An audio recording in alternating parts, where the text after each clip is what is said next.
क्या हो अगर ये कहा जाए कि 1857 की मशहूर क्रांति भारत की आज़ादी की पहली लड़ाई थी ही नहीं। मतलब वो तो उन 30 अलग-अलग ज्वालामुखियों का उबलता हुआ अंतिम बिंदु था जो पूरे देश में पिछले 100 सालों से लगातार फट रहे थे। बिल्कुल। इतिहास को अक्सर हम एक सीधे सपाट कैलेंडर की तरह देखते हैं। हाँ, जिस पर बस लाल स्याही से कुछ तारीखों पर गोले बना दिए गए हैं। सही कहा। लेकिन जब हम असल में दस्तावेजों की गहराई में जाते हैं ना, तो तस्वीर पूरी तरह बदल जाती है। है ना? तो जो लोग आज हमारे साथ जुड़े हैं, उनका स्वागत है हमारे इस नए डीप डाइव में। और हाँ, सबसे पहले अगर आपको हमारे ये गहराई वाले विश्लेषण पसंद आते हैं, तो रियल स्टडी जी यूट्यूब चैनल को लाइक, शेयर और सब्सक्राइब करना बिल्कुल ना भूलें। आज का विषय सच में बहुत खास है। बिल्कुल। आज हम जिस अध्ययन सामग्री का विश्लेषण कर रहे हैं, वो 1760 से लेकर 1946 के बीच भारत में हुए प्रमुख विद्रोहों का एक विस्तृत दस्तावेज है। चलिए इसे थोड़ा विस्तार से समझते हैं। हमारा मिशन आज सिर्फ तारीखें रटना नहीं है, बल्कि उस पैटर्न को समझना है। देखिए, ये दस्तावेज हमारी उस पारंपरिक समझ को चुनौती देता है जहां हमें लगता है कि गुस्सा अचानक 1857 की किसी एक सुबह मंगल पांडे की बंदूक से निकला था। जो कि सच नहीं है। कतई नहीं। जब हम इन स्रोतों को देखते हैं तो पता चलता है कि ये गुस्सा दशकों पहले से उबल रहा था। नीतियां बन रही थीं, जमीनें छीनी जा रही थीं। तो अगर हम एकदम शुरुआत में जाएं, 1760 से 1800 के दशक में, तो बंगाल और बिहार में सन्यासी विद्रोह दिखाई देता है। इसके नेता केना सरकार और दिरज नारायण थे। और उसी के आसपास फकीर विद्रोह भी हुआ था, मजनून शाह और चिराग अली के नेतृत्व में। हाँ, फकीर विद्रोह। मुझे ये बात हमेशा बहुत अजीब लगती थी कि मतलब जो लोग दुनियादारी छोड़कर सन्यासी या फकीर बन गए, उन्होंने अचानक तलवारें क्यों निकाल ली? ये बहुत ही जायज सवाल है। दरअसल ब्रिटिश ईस्ट इंडिया कंपनी सिर्फ सत्ता नहीं हथिया रही थी, वो पूरे सामाजिक ताने बाने को नोच रही थी। अच्छा। हाँ, ये सन्यासी सिर्फ जंगलों में ध्यान लगाने वाले लोग नहीं थे। वे तीर्थ यात्राएं करते थे और आम जनता से उन्हें जो दान मिलता था, उसी से ग्रामीण अर्थव्यवस्था का एक हिस्सा चलता था। तो अंग्रेजों ने उसे रोक दिया। बिल्कुल। अंग्रेजों ने आकर अचानक तीर्थ यात्राओं पर भारी टैक्स लगा दिया और उनके घूमने पर प्रतिबंध लगा दिया। ये उनकी जीवन शैली पर सीधा हमला था। यानी अंग्रेजों ने एक तरह से उस पूरे तंत्र की ऑक्सीजन की सप्लाई रोक दी थी। बहुत सटीक उपमा है। जब ऑक्सीजन रुकती है तो छटपटाहट तो होगी। यहाँ सबसे दिलचस्प बात यह है कि इस विद्रोह ने बौद्धिक जगत पर भी गहरी छाप छोड़ी। मुझे याद आ रहा है, साहित्य में इसका जिक्र है। एकदम सही। स्रोत के एग्जाम फोकस वाले हिस्से में भी यह दिया है कि बंकिम चंद्र चटर्जी का प्रसिद्ध उपन्यास आनंद मठ इसी सन्यासी विद्रोह की पृष्ठभूमि पर लिखा गया है। अरे वाह! और ये बेचैनी सिर्फ उत्तर या पूर्वी भारत की समस्या नहीं थी। अगर हम स्रोत के पन्नों को पलटें, तो दक्षिण भारत से भी वैसी ही आवाजें आ रही थीं। हाँ, दक्षिण में भी असंतोष बहुत गहरा था। जैसे तमिलनाडु में 1799 से 1801 के बीच पॉलीगरों का विद्रोह हुआ, जिसका नेतृत्व वीर पी कट्टावाम्मान ने किया। मैं यहाँ थोड़ा रुकना चाहूंगी। ये पॉलीगर आखिर थे कौन? तो पॉलीगरों को स्थानीय सामंती प्रभुओं या सरदारों के रूप में समझा जा सकता है। ब्रिटिश राज के आने से सदियों पहले से इनका अपना प्रभाव था। मतलब उनकी अपनी सेना वगैरह होती थी? हाँ, उनके पास अपनी छोटी सेनाएं होती थीं, वे लगान वसूलते थे, एक तरह से प्रशासक थे। तो जाहिर है जब ईस्ट इंडिया कंपनी ने आकर कहा होगा कि अब से लगान हम वसूलेंगे, तो पॉलीगरों को ये बर्दाश्त नहीं हुआ होगा। बिल्कुल बर्दाश्त नहीं हुआ। कट्टावामन जैसे नेताओं का संघर्ष अपनी सत्ता और स्वाभिमान को बचाने का था। और ऐसा ही कुछ केरला में भी हुआ था ना? हाँ, केरल के त्रावणकोर में, जहां 1808 और 1809 में दीवान विलाटम्पी ने अंग्रेजों की थोपी गई आर्थिक संधियों के खिलाफ हथियार उठाए थे।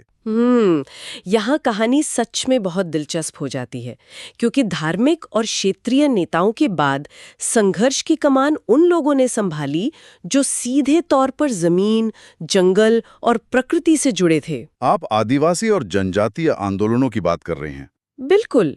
भारत के आदिवासी, इन लोगों ने अपने जल, जंगल और जमीन को बचाने के लिए जो लड़ाइयां लड़ी, वे बहुत खौफनाक थीं।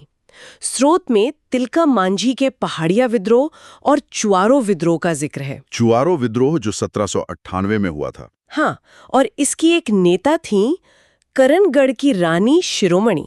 स्रोत बताता है कि उन्हें मिदनापुर की लक्ष्मीबाई भी कहा जाता था। महिला नेतृत्व का ऐसा उदाहरण बहुत अहम है। बहुत अहम है। लेकिन मेरे मन में एक सवाल आता है। अंग्रेजों को अचानक इन घने जंगलों में क्या दिलचस्पी हो गई थी? यहाँ सबसे दिलचस्प बात यह है कि दोनों पक्षों के लिए जंगल की परिभाषा ही बिल्कुल अलग थी।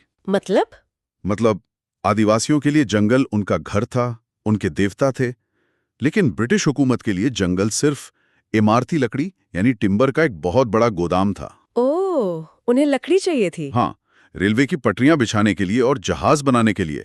इसलिए उन्होंने नए कानून बनाए और आदिवासियों को बेदखल करना शुरू कर दिया। इसका एक बहुत बड़ा उदाहरण स्रोत में 1833 का खासी विद्रोह है। इसके नेता तीरथ सिंह थे। नोट्स बताते हैं कि यह विद्रोह सड़क निर्माण के खिलाफ था। एक आम इंसान सोच सकता है कि सड़क बनने से तो विकास होता है, फिर उस पर विद्रोह क्यों? क्योंकि वो सड़क उनके विकास के लिए बनी नहीं रही थी। तो फिर किसके लिए बन रही थी? अंग्रेज असम और सिलहट को जोड़ने के लिए एक रणनीतिक सड़क बना रहे थे, जो सीधे खासी पहाड़ियों के बीच से गुजरनी थी। इससे उनके पारिस्थितिकी तंत्र, उनके इकोसिस्टम को खतरा था। और शायद बाहरी लोगों का आना भी शुरू हो गया होगा। बिल्कुल। अंग्रेजों ने बाहर से ठेकेदार और मजदूर बुलाए। खासी लोगों के लिए यह सड़क एक खुली चेतावनी थी। तीरथ सिंह ने जो गुरिल्ला युद्ध छेड़ा, वो अचानक आया गुस्सा नहीं था। वो एक सोची समझी सैन्य प्रतिक्रिया थी। ये एक बहुत ही अलग नजरिया है। और इसी से मुझे 1855-56 के संथाल विद्रोह की बात याद आती है। बंगाल और बिहार के क्षेत्र में सिद्धू और कान्हू के नेतृत्व में। मैं हमेशा सोचती हूँ ये 1857 से ठीक पहले हुआ। लाखों संथालों ने कुल्हाड़ियों से बंदूकों का सामना किया, फिर भी अंग्रेजों ने 1857 के लिए कोई चेतावनी क्यों नहीं ली? ये सीधे तौर पर ब्रिटिश हुकूमत के अहंकार को दर्शाता है। अहंकार? हाँ, अंग्रेजों ने संथाल विद्रोह को एक बहुत ही स्थानीय और असभ्य लोगों की समस्या मानकर खारिज कर दिया था। लेकिन सिद्धू और कान्हू ने जो संगठन क्षमता दिखाई, वो अचंभित करने वाली थी। उन्होंने डाक व्यवस्था ठप कर दी, रेलवे लाइनें उखाड़ दी। मतलब 1857 का ट्रेलर था वो? बिल्कुल। और ऐसा ही 1899 का मुंडा विद्रोह था, जिसे उलगुलान यानी महान हलचल कहा जाता है।